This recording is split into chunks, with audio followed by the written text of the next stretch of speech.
Radhe Radhe friends. জন্মাষ্টমীর পরে 2025-এ যে একাদশী আসছে প্রথম, সেই একাদশীর নাম অন্নদা একাদশী।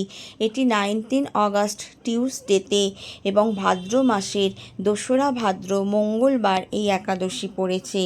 এই একাদশীর ব্রতকথা, মাহাত্ম্য পাঠ ও শ্রবণ করো তোমরা। আমি পাঠ করে শোনাবো, তোমরা চাইলে পাঠ করেও নিতে পারো এবং শুনেও নিতে পারো তোমরা।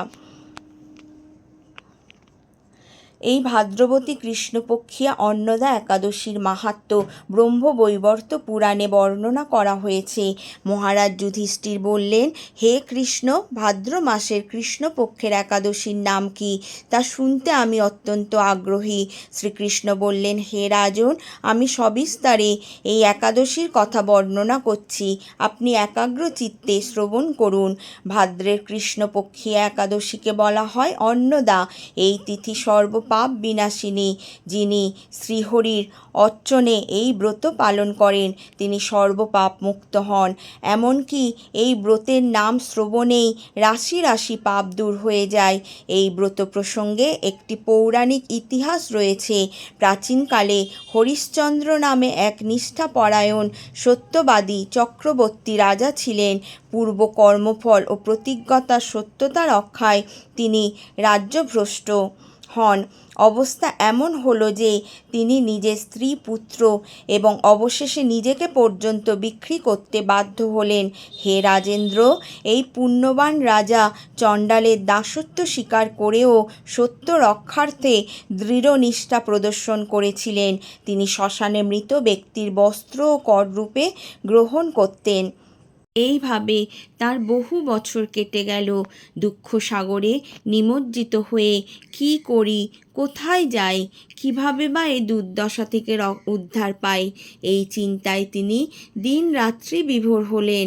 এমন সময় দৈবক্রমে পর দুঃখে দুঃখী গৌতম ঋষি রাজার কাছে এলেন। রাজা মুনিকে দর্শন করে ভক্তি ভরে প্রণাম করলেন এবং করজোড়ে তাঁর সামনে দাঁড়িয়ে একে একে নিজের সমস্ত কথা জানালেন। রাজার দুঃখের কথা শুনে মুনিবর বিস্মিত হলেন। অত্যন্ত ব্যথিত হয়ে তিনি বললেন, হে রাজন, ভাদ্র মাসে কৃষ্ণপক্ষের একাদশী অন্নদা নামে জগতে প্রসিদ্ধ। আপনি এই ব্রত পালন করুন। এই ব্রতের প্রভাবে আপনার সমস্ত পাপের বিনাশ হবে। আপনার ভাগ্যবশত আগামী 7 দিন পরেই এই তিথির আবির্ভাব হবে। এই দিন উপবাস থেকে রাত্রি জাগরণ করবেন। এইভাবে ব্রত উদযাপনে আপনার সমস্ত পাপ ক্ষয় হবে। হে রাজন, আপনার পুণ্য প্রভাবে আমি এখানে এসেছি জানবেন। এই কথা বলে গৌতম মুনি অন্তর্হিত হলেন। ঋষিবরের উপদেশ মতো তিনি শ্রদ্ধা সহকারে সেই ব্রত পালন করলেন। তার ফলে তাঁর সমস্ত পাপ দূর হলো। হে মহারাজ, এই ব্রতের প্রভাব শ্রবণ করুন। যথাবিধি এই ব্রত পালনে বহু বছরের দুঃখ ভোগের অবসান হয়। ব্রতের প্রভাবে রাজা হরিশ্চন্দ্রের সকল দুঃখ সমাপ্ত হলো। পুনরায় তিনি স্ত্রীকে ফিরে পেলেন এবং তাঁর মৃত পুত্র জীবিত হলো। আকাশ থেকে দেবগণ দুন্দুভি বাদ্য ও পুষ্প বর্ষণ করতে লাগলেন। নিষ্কণ্টক রাজ্যসুখ ভোগ করে অবশেষে আত্মীয় স্বজন ও নগরবাসী সহ স্বর্গে গমন করলেন। যে মানুষ নিষ্ঠা সহকারে এই ব্রত পালন করেন তিনি শ্রী হরিচরণে ভক্তি লাভ করে অবশেষে দিব্যধাম গমন করেন। এই ব্রতের মাহাত্ম্য পাঠ ও শ্রবণে অশ্বমেধ যজ্ঞের ফল লাভ হয়। জয় নিতাই গৌর প্রেমানন্দে। হরি হরি বল। আমার রাধা গোবিন্দের শ্রীচরণ ধ্যান করে হরি হরি বল। এই দিন তোমরা মহামন্ত্র জপ করবে, হরে কৃষ্ণ কৃষ্ণ কৃষ্ণ হরে হরে, হরে রাম রাম রাম হরে হরে। এছাড়া ভাগবত গীতা এবং ভাগবত মহাপুরাণ তোমরা পাঠও করতে পারো, শ্রবণও করতে পারো।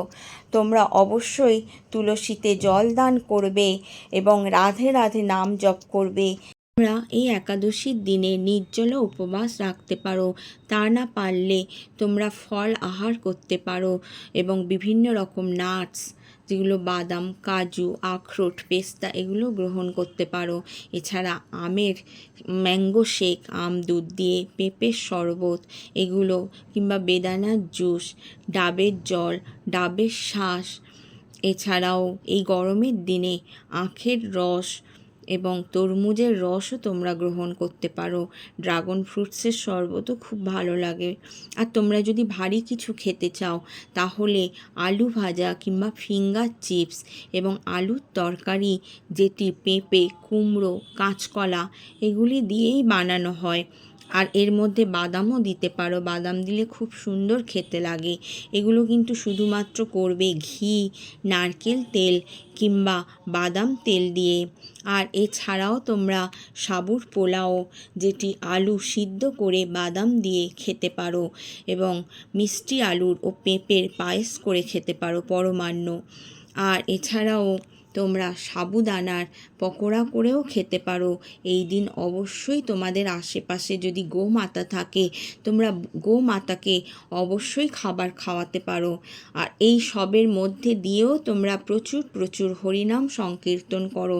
পরের দিন সকাল 7টা থেকে 9টার মধ্যে মহাপ্রসাদ গ্রহণ করে তোমরা অবশ্যই পালন করবে। রাধে রাধে ফ্রেন্ড।